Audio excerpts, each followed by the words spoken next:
This is Algebra 2 with Trig 2A.3. We're going to use technology with these polynomials. So we're going to look at a graph. This one kind of falls off, so we'll put this one into our graphing calculator. So we'll take our graphing calculator. So the first thing I would suggest doing is hitting the second button. So you get the little arrow up on your screen, and then hitting the plus sign. Second plus, 712. That'll clear out your calculator, and you'll save yourself a lot of error mistakes. So we're going to go to y equals. We're going to type in our equation. So you're first going to hit x. And x is up here right above the apps. Then you need to use the caret key that is right above the division. So you do the fourth degree. You'll have to arrow over to get off of the exponent. Plus 3x cubed. You'll have to use the caret key to go up to an exponent. The caret key is right above the division. Arrow over to get off of the exponent. Minus x. Now I can either use the caret key in number 2, or now I can use just the square key. That puts it up there automatically for us. Minus 4x minus 5.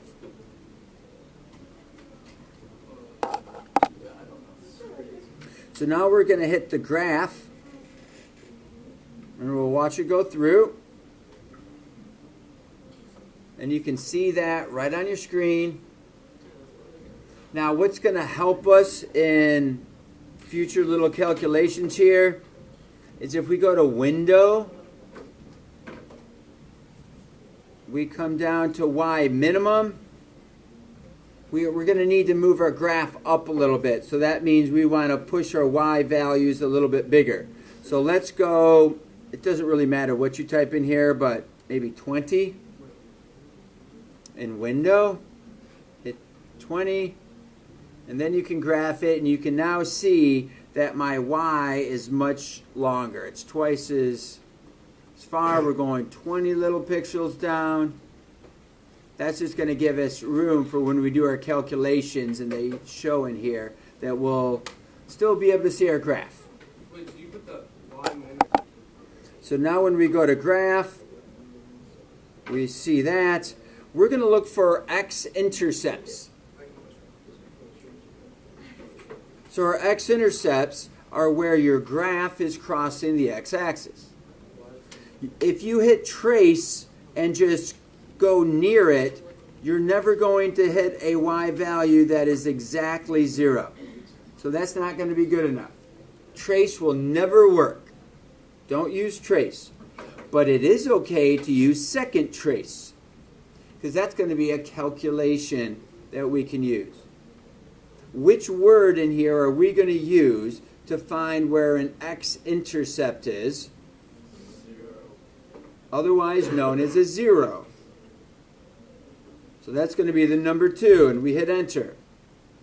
Now this is what we were trying to avoid. We wanted to move the graph up so this type of calculation wasn't in the way of the graph, and you could be able to see everything.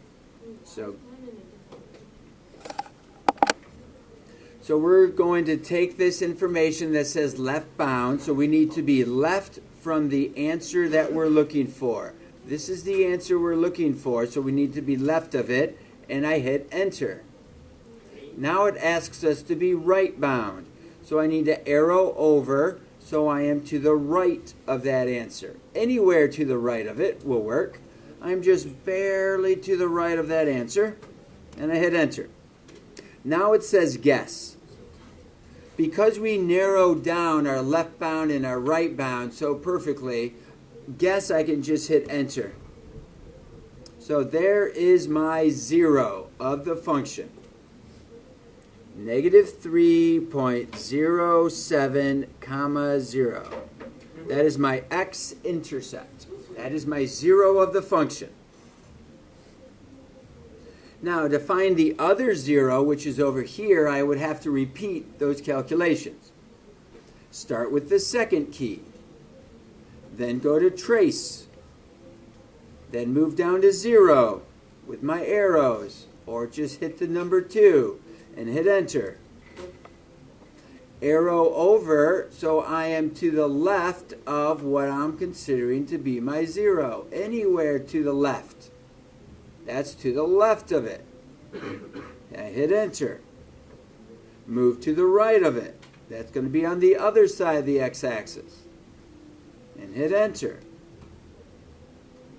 Now I've narrowed down where the calculator is going to be looking for a 0, and I can hit enter because I only have one answer inside this area. And that's going to be 1.42, and it looks like I'm going to round my third number. Since they asked us to round to the nearest thousandth, I should have tenths, hundredths, thousandths. So I'm going to have to look at 10 thousandths to determine my thousandths column. Now we're going to look for a local maximum. It's not considered the maximum of the function because if you notice, the graph goes up forever. It'd be really cool if this was an arrow and over here was an arrow. It goes up forever. There is no maximum. But a local maximum is going to be where the graph curves coming up and then going back down. It gives us a high point. That's called a local maximum. So we're going to go to second, trace. We'll use our number 4 option, maximum. And we need to be to the left bound of it and hit enter. To the right bound of it and hit enter. And since I narrowed my window very strategically, I can just hit enter again. And where the cursor lands is telling you where that maximum value is. And that maximum is at negative 0.6. It's actually going to be 0.650 because of how it rounds. And here it's negative 3.468. There is only one local maximum. It's only one spot where it curves upwards or has a high point. Now it has 2 local minimums. This is the complete minimum, and this is theoretically a local minimum, but we'll be calculating both of those. So second trace, we go to minimum. That's the number 3 option, and hit enter. It wants us to be to the left bound, just like before. That's what this says, left bound. We need to be to the left of the answer we're looking for, and hit enter. Go to the right of the answer you're looking for, and hit enter. Now it says guess, so just hit enter. So negative 2.277, negative 9.612.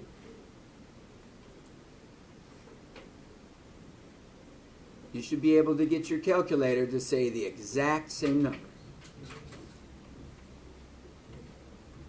Second trace, we're looking for a minimum. We're going to do left bound, so I'm going to get left of my answer, and then get right of my answer, and hit enter. That's going to be 0.676 and negative 7.025. These are all rounded to the nearest thousandths.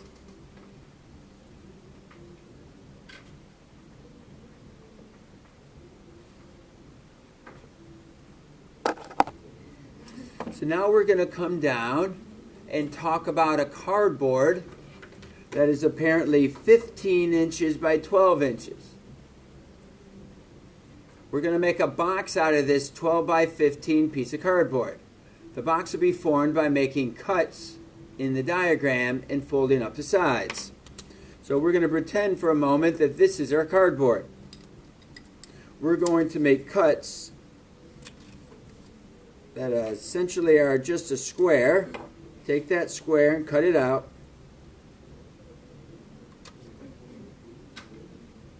Cut that same exact square off on that side. Same square on this side. And that same square on this side. Then we'll be able to fold up these sides. And when you fold up the sides, you can see that we are slowly but surely making a box. Now, does this box have different dimensions than the original cardboard? The original cardboard, remember, went all the way across and was 15. But when we fold up this side is not all the way across. So what is its dimension? If the whole way across was 15, and each of these squares we cut out was a length of x, then this dimension here is going to be a total length of 15 minus these two x's. So it's 15 minus 2x. In this direction, it used to be 12 all the way across. But if we subtracted the x, so it's not really 12 anymore, it's 12 minus 2x.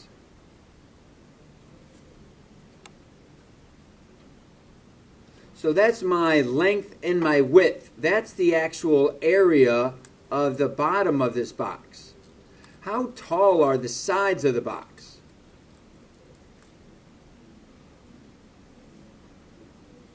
How tall is that?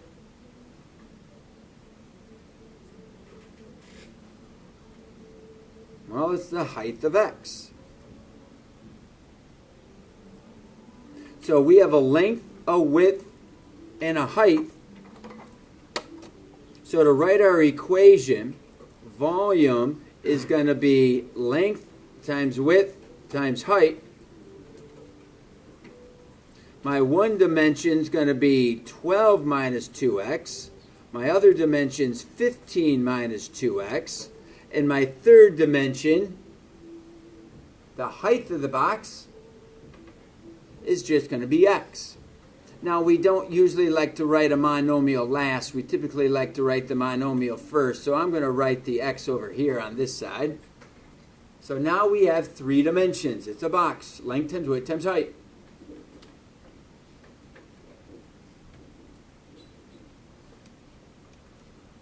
We can go to our calculator. Go to y equals. Now, what I would suggest is normal. Second plus 712. That way we're all looking at the same settings in our calculator. Go to y equals and type in your new equation. X, 12 minus 2x, and 15 minus 2x. Type that into your calculator.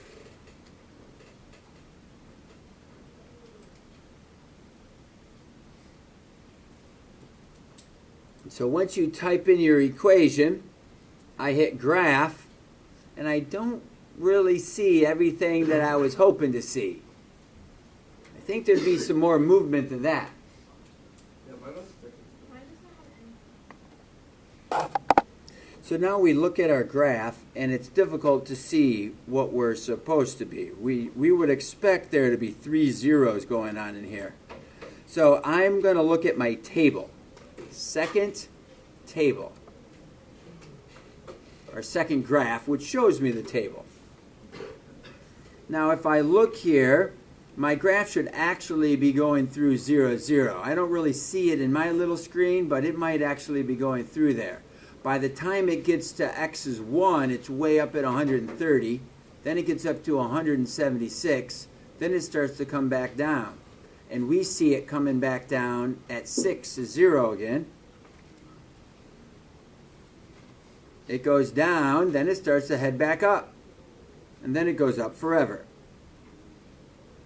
So the main thing I need to do is get my calculator to look up at least at 176. So I'd suggest to go to Window, go to a Y maximum that's bigger than 176. Maybe 200 or 190, something bigger than 176.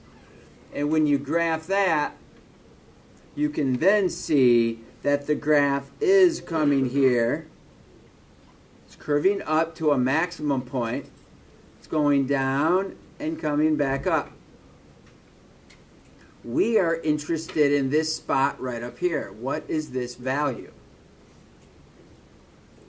It's going to be close to 176, but it may not be exactly 176. So let's try to figure out the exact part. So this is called a local maximum. So second trace, we go to max, hit enter.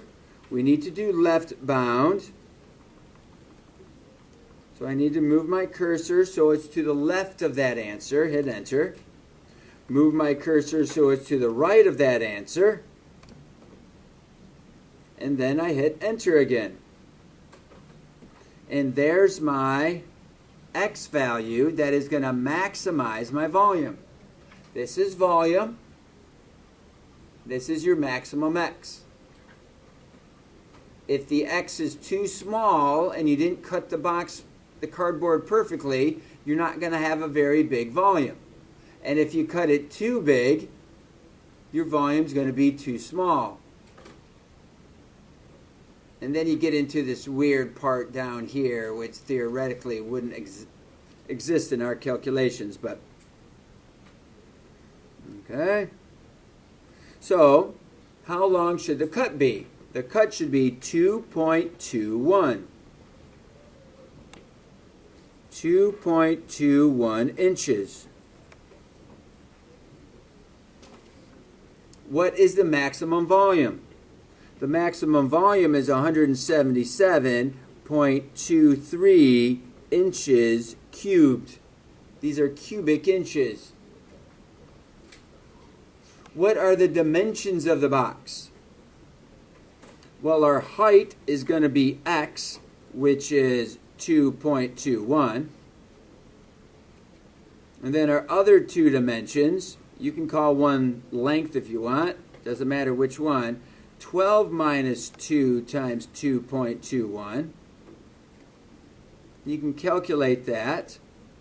12 minus 2 times 2.21. That gives us 7.58. And our width, which is 15 minus 2.21. 15 minus 2 times 2.21. So 15 minus 2 times 2.21. And that is 10.58. Those are your dimensions. You could test that by saying 10.58 times 7.58 times 2.21. And we should have an answer that's pretty close, but maybe not exactly like this one. And it actually comes out a lot closer than I was expecting. Okay.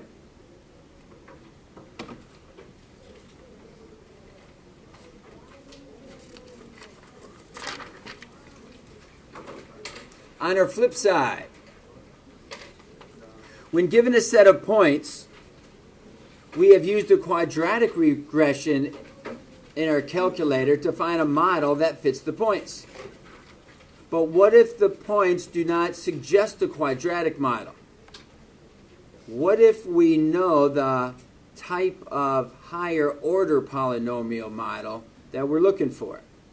the calculator can also do, if you hit stat and go over to calc, it can do a linear regression. It can do a quadratic regression. That means it's going to give you a quadratic equation. It can give you a cubic, so that's what we're looking for here, a cubic regression. It can even give you a quartic regression. That's to the 4th power.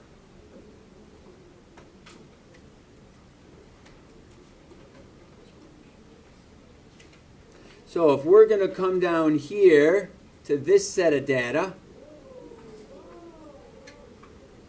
we're going to type this data into our calculator. We go to Stat. We go to Edit, which is number 1, so you can hit the 1 or you can hit the Enter. And we're going to type in.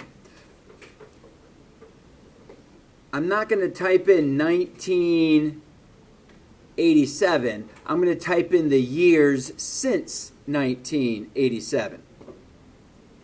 That's what it says over here, the years since 1987.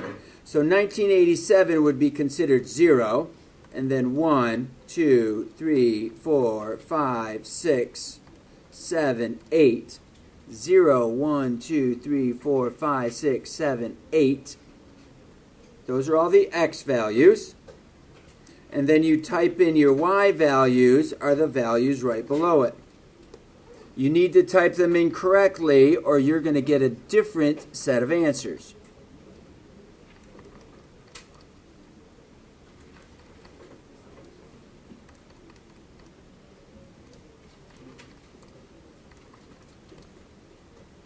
You don't want to skip any.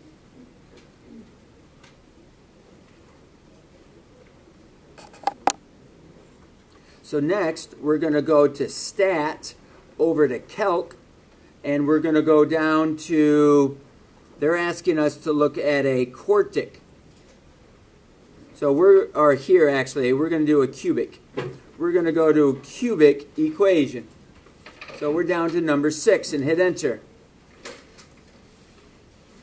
And then we're ready to hit Enter, and it shows us what all the variables are for our equation. So this is 0.24x cubed minus 2.99x squared plus 13.45x plus 139.76. There is your equation that would match that data as close as possible. Now, for us to figure out where it's going to hit in 2000, so 2000, this was 0, 1, 2, 3, 4, 5, 6, 7, 8. 1996 would be 9.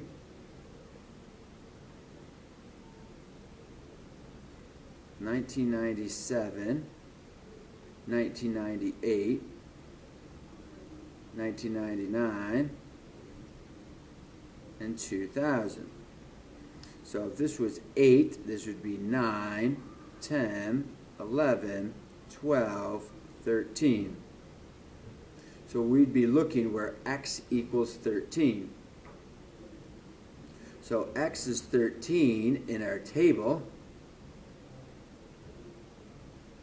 Should be right here at 2002.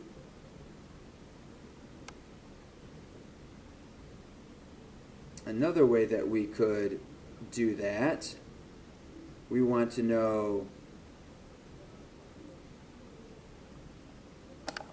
no, I'm not going to use that portion. We're just going to do it right on our calculator where x is 13. We could plug it in by hand and do that. Plug in 13. You could use synthetic division.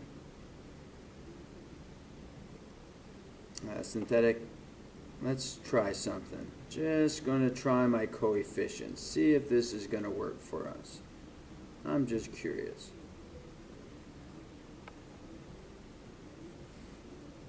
And we were going to try 13 because that's, if this is 87 and we're going up here, that was our calculation, that was taking 13. This was 8, 9, 10, 11, 12, 13. So when we drop down 2.4, we calculate 0.24 times our 13. And we add 2.99 to it. We times that by 13.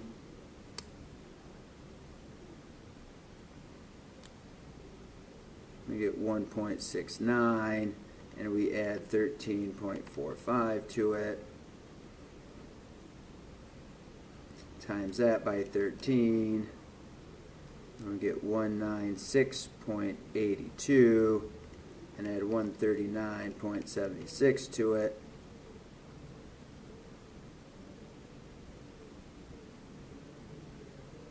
And times that by 13.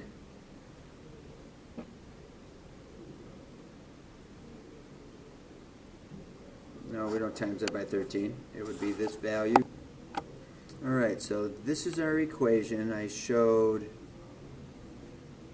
synthetic substitution for calculating my answer. Now I did show a little quick thought that our table, but this is a different equation that we had in our table. It's not the same one that we dealt with. We would need to type in the correct equation.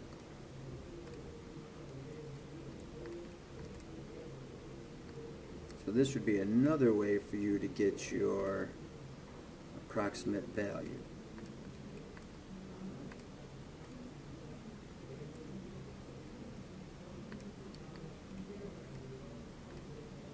And we could go to table, down to 13, and there it is. Really close, or actually in our case, exactly the same. So that equation, into y equals, there could be a shortcut way to get it put in, is to hit the vars key over to your function, number 5, equation, regression equation. You see it places it all in there. Looks like it brought in some errors, so that's not going to work. We did it best the first time and try to show a shortcut, but sometimes it works in some of the calculators and not in others. But you could try that method, rewind it, see what I did, try it in yours. But we did it by hand. We typed in our equation, which were rounded numbers, but we still got the same in the table for line 13 because 2000 is the 13th year.